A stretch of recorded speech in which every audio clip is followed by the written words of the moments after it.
دوستو کیا آپ جانتے ہیں پاکستان میں کچھ ایسی جگہیں ہیں جن کا آپ نے ضرور سنا ہوگا اور شاید آپ میں سے بہت سے لوگ ان جگہوں کا وزٹ بھی کر چکے ہوں، مگر ان کے پیچھے کچھ ایسے راز چھپے ہیں جن کا علم شاید کسی کو نہ ہو۔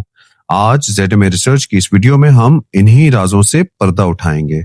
ہم سب سے پہلے بات کرتے ہیں وادی سندھ کی عظیم اور گمنام تہذیب موئنجو دڑو کی، جو آج سے 5000 سال پہلے اپنے عروج پر تھی، لیکن اس کا انجام کسی بھی قدرتی آفت سے زیادہ خوفناک تھا۔ 1922 میں جب اس شہر کو دریافت کیا گیا تو گلیوں سے ایسے ڈھانچے ملے جو کسی بیماری یا عام جنگ کا شکار نہیں تھے، بلکہ وہ اچانک کسی ایسی آفت کا نشانہ بنے جس نے انہیں سنبھلنے کا موقع بھی نہ دیا۔ اس حوالے سے سب سے بڑا اور سنسنی خیز انکشاف محقق ولیم ڈیوڈ ڈیونپورٹ نے اپنی 12 سالہ طویل ریسرچ کے بعد اپنی کتاب ایٹامک ڈسٹرکشن 2000 BC میں کیا۔ ولیم ڈیونپورٹ نے ثابت کیا کہ موئنجو دڑو کے عین وسط میں ایک ایسا 50 گز کا ایپی سینٹر موجود ہے جہاں درجہ حرارت اچانک 1500 ڈگری سیلسیس سے تجاوز کر گیا تھا۔ اس ناقابل یقین حرارت کی وجہ سے وہاں موجود پتھر اور مٹی پگھل کر کرسٹل یا شیشہ یعنی ویٹریفائڈ گلاس بن چکے تھے۔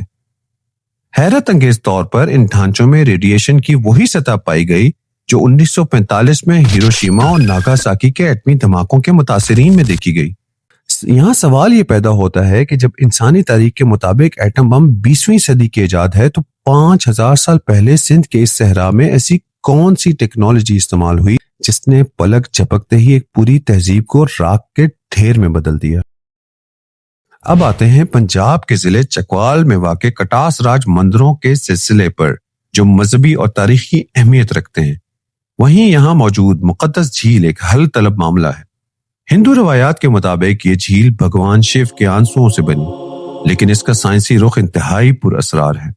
اس جھیل کی گہرائی ناپنے کی اب تک کی تمام کوششیں ناکام ثابت ہوئیں۔ 19ویں صدی میں برطانوی انجینئرز نے جدید ترین آلات اور سینکڑوں فٹ لمبی رسیاں اس کی تہہ کی تلاش کرنے کے لیے نیچے اتاریں، لیکن وہ کبھی کسی ٹھوس سطح سے نہیں ٹکرائیں۔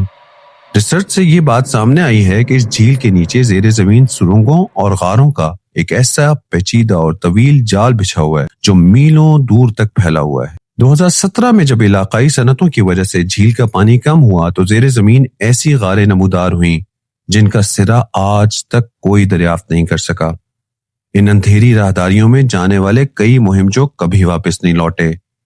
کیا یہ غاریں کسی قدیم تہذیب کا خفیہ راستہ تھیں یا یہ زمین کے اندر موجود کوئی ایسا قدرتی نظام ہے جو انسانی رسائی سے باہر ہے؟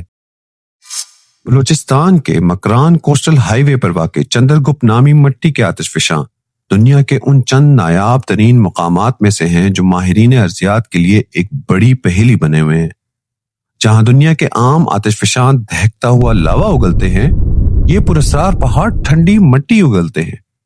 یہاں کی سب سے بڑی جغرافیائی گتھی 1945 کے شدید زلزلے کے بعد دیکھی گئی، جب سمندر کے عین وسط میں اچانک ایک نیا جزیرہ نمودار ہوا اور چند ہی ماہ کے بعد وہ خود بخود دوبارہ سمندر کی لہروں میں غائب ہو گیا۔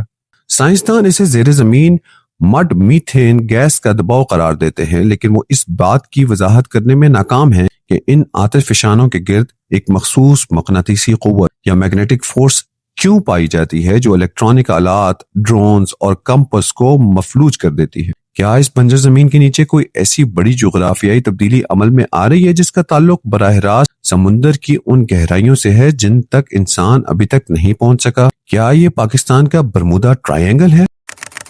اب ناران کی وادی میں واقع جھیل سیف الملوک سے کون واقف نہیں؟ سطح سمندر سے 10,000 فٹ کی بلندی پر یہ قدرتی شاہکار ہے، لیکن اس کی خوبصورتی کے پیچھے ایک ایسا راز ہے جو اکثر سیاحوں کی نظر سے اوجھل رہتا ہے۔ اس جھیل کی اصل گہرائی آج تک ایک سربستہ راز ہے۔ کئی بین الاقوامی غوطہ خور ٹیموں اور ریسرچرز نے سونار ٹیکنالوجی کے ذریعے اس کی تہہ تلاش کرنے کی کوشش کی، لیکن ریکارڈز کے مطابق جیسے ہی آلات جھیل کے درمیانی حصے میں پہنچتے ہیں، سگنلز اچانک غائب ہو جاتے ہیں اور ریڈنگز آنا بند ہو جاتی ہیں۔ مقامی چرواہوں نے نسل در نسل قسم کھا کر یہ کہا ہے کہ انہوں نے 14ویں کی رات کو جھیل کے وسط میں ایسی نیلی اور سبز روشنیاں دیکھی ہیں جن کا کوئی ظاہری سائنسی منبع موجود ہی نہیں۔ اگرچہ کچھ لوگ اسے فاسفورس کا اخراج کہتے ہیں، لیکن اس کا ایک مخصوص وقت پر اور مخصوص انداز میں ظہور ہونا اسے ایک ایسا پورٹل بناتا ہے جس کا جواب ڈھونڈنے میں سائنس ابھی تک ناکام ہے۔ کیا یہ جھیل واقعی کسی دوسری ڈائمینشن کا رستہ ہے یا اس کی گہرائی میں موجود کوئی ایسی معدنیات چھپی ہیں جو انسانی ٹیکنالوجی کو ناکارہ بنا رہی ہیں؟ اور دوستو، کیا آپ جانتے ہیں کہ پاکستان کا سب سے پراسرار مقام ہمارے وفاقی دارالحکومت اسلام آباد کی مارگلہ پہاڑیوں میں واقع ہے، جہاں 2500 سال پرانی شاہ اللہ دتہ کی غاریں ہیں۔ یہ جگہ پیرانارمل ماہرین اور آثار قدیمہ کے محققین کے لیے ایک بڑی تجربہ گاہ ہے۔ ان غاروں کی سب سے اہم اور سائنسی تفصیل یہ ہے کہ ان کی دیواروں میں کوارٹز نامی معدنیات کی مقدار غیر معمولی حد تک زیادہ ہے۔ سائنسی طور پر کوارٹز آواز کی لہروں اور توانائی کو سٹور کرنے کی صلاحیت رکھتا ہے۔ یہی وجہ ہے کہ یہاں آنے والے اکثر افراد کو پرانی سرگوشیاں، قدموں کی چاپ اور عجیب آوازیں سنائی دیتی ہیں۔ محققین کا ایک طبقہ یہ نظریہ رکھتا ہے کہ یہ غاریں ایک نیچرل ریکارڈنگ ڈیوائس کی طرح کام کر رہی ہیں، جس نے صدیوں پہلے یہاں ہونے والی سرگرمیوں کو ریکارڈ کر لیا تھا اور اب مخصوص ماحولیاتی دباؤ پر وہ آوازیں دوبارہ سنائی دیتی ہیں۔ کیا یہ محض ایک وہم ہے یا قدرت نے یہاں ایک ایسا آڈیو ریکارڈنگ سسٹم بنا رکھا ہے جو ہمیں ماضی سے جوڑتا ہے؟ ہمیں امید ہے کہ ان سوالوں نے آپ کے دماغ کے تار ضرور ہلائے ہوں گے۔ اگلی ویڈیوز میں ہم ان سوالوں کے جواب ڈھونڈنے کی کوشش کریں گے۔ تب تک کے لیے اللہ حافظ۔